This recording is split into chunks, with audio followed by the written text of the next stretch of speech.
you've been to more than one of my classes or been on a trip with me and hear me say the same things again and again. Same stories. Forgive me. But you know what? You're supposed to. In learning, it's the repetition, and it just sticks in the mind. Because what we're dealing with is illusion, illusion, illusion. And this stuff doesn't get old. It's not like, okay, I read the Bhagavad Gita. Well, where's Catcher in the Rye now? I'm just gonna like cross that one off my list. Grapes of Wrath. Another classic down. That's 4 books this summer. Just bragging rights. I read 4 books this summer. 4 classics.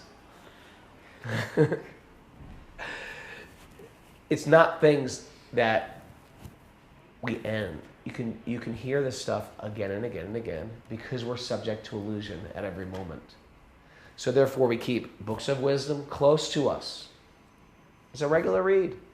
A regular read. And you know what? If you read them at 18, they somehow have a different face at 25.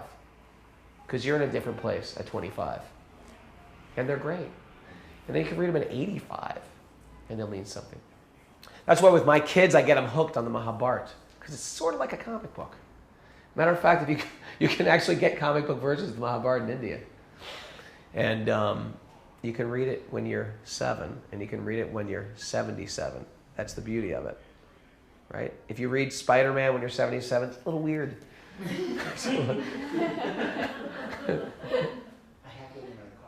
You have Mahabharata or the Spider-Man? Mahabharata. Okay, good. Okay. I was about to say, get that security back here. Okay. So we're not going to talk about that today. That was just sort of a diversion.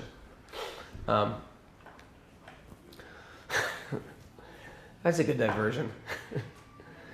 The yogi wants to be dhira. It means sober, right?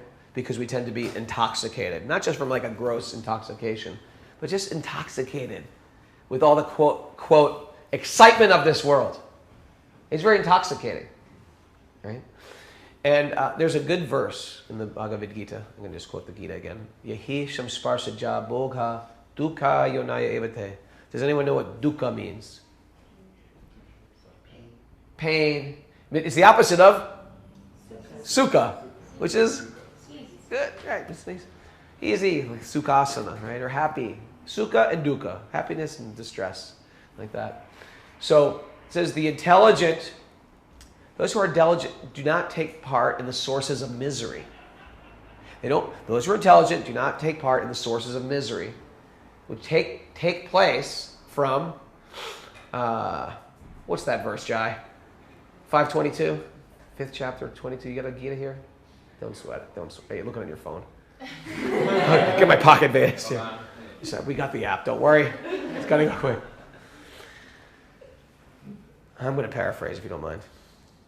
The wise don't take part in the source of misery, which come from engaging the senses, which are temporary and limited. The pleasures of the senses are temporary and limited. So the wise just don't even go there.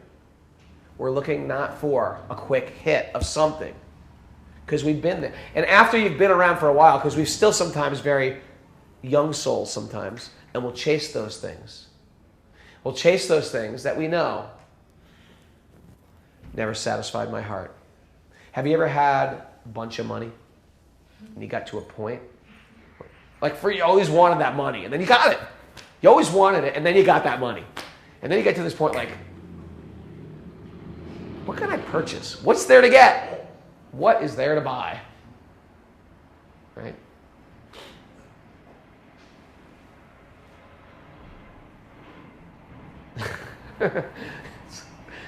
It's everything is like that. Everything is like that. The first time you ever had sex, you're a teenage boy and you have sex for the first time. It's like, that's it, huh? I was expecting much more. There was a big build-up for years. That was it. And you try to make it crazier to make it more exciting. That was it. Then It happens with every sphere of the gross and even the subtle, even the mind, right? We want people to like us. I want everybody to like me, you know? Because I don't feel whole. I don't feel connected. I really want a lot of friends. I don't want people not to be friends with me. I want to make sure they're happy and pleased with me, right? When I hear someone doesn't like me, it really bothers me. I don't want someone, you think this shirt's okay? Because if you don't, right? I want to please people with the way I dress. I'm overly concerned about what people think of me, right? But isn't it that there's people who are adored by tens of thousands, if not millions of people, and they too could be the loneliest people. Sometimes they're the most lonely, right? We think, well, if you've ever been on a quest for fame or popularity, right? Then we start to wonder, do those people even like me for me? Or do they like some fame that I have? Or do they want something from me? Or does it make them feel better about themselves? Do they even like? It gets more and more confusing. The more likes I get, so to speak, the more likes I get. I want a lot of likes. I don't even want to go on Facebook. I only have 126 friends. What will people think of me?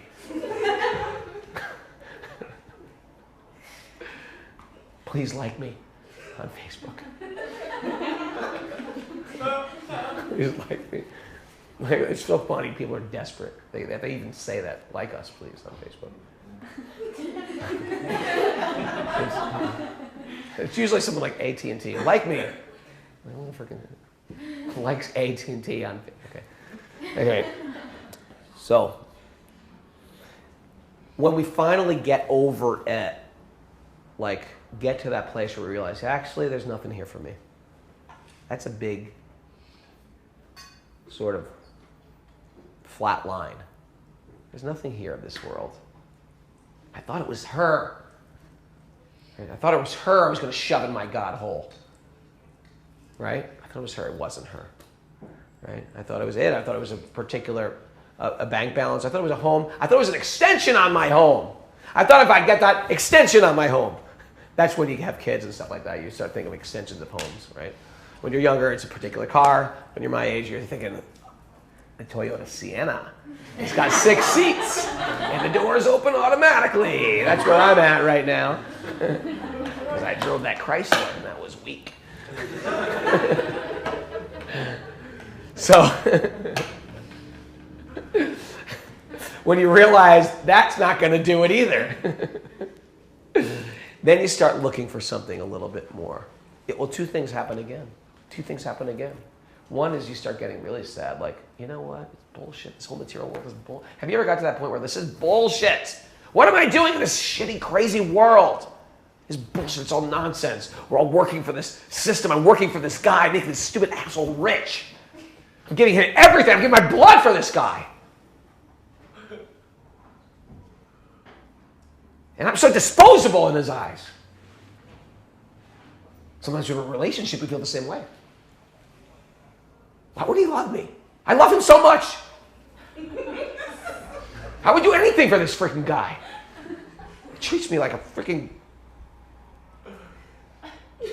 I love you too, Robert. It's funny and pathetically sad, isn't it? It's funny and so sad. It's because we're all like comical, practically. Our whole lives are like tragic comedies, isn't it? It's not you. And by the way, if some of this stuff is resonating with you, I got news for you.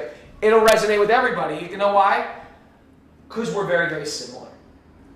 As different as we are, as unique as we are, as cool, as eclectic as we are, as individualistic as we are, we're very, very, very similar.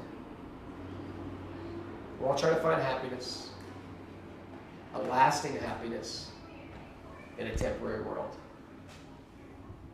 Be prepared. It's like we're about to go into battle. We're trying to find lasting happiness in a very, very temporary world. That means if she doesn't leave me, she could also get sick and die. Or I could die. It happens. And that's why it sort of rings true with us. I want lasting happiness, but I'm in a temporary world. And I'm trying to possess it.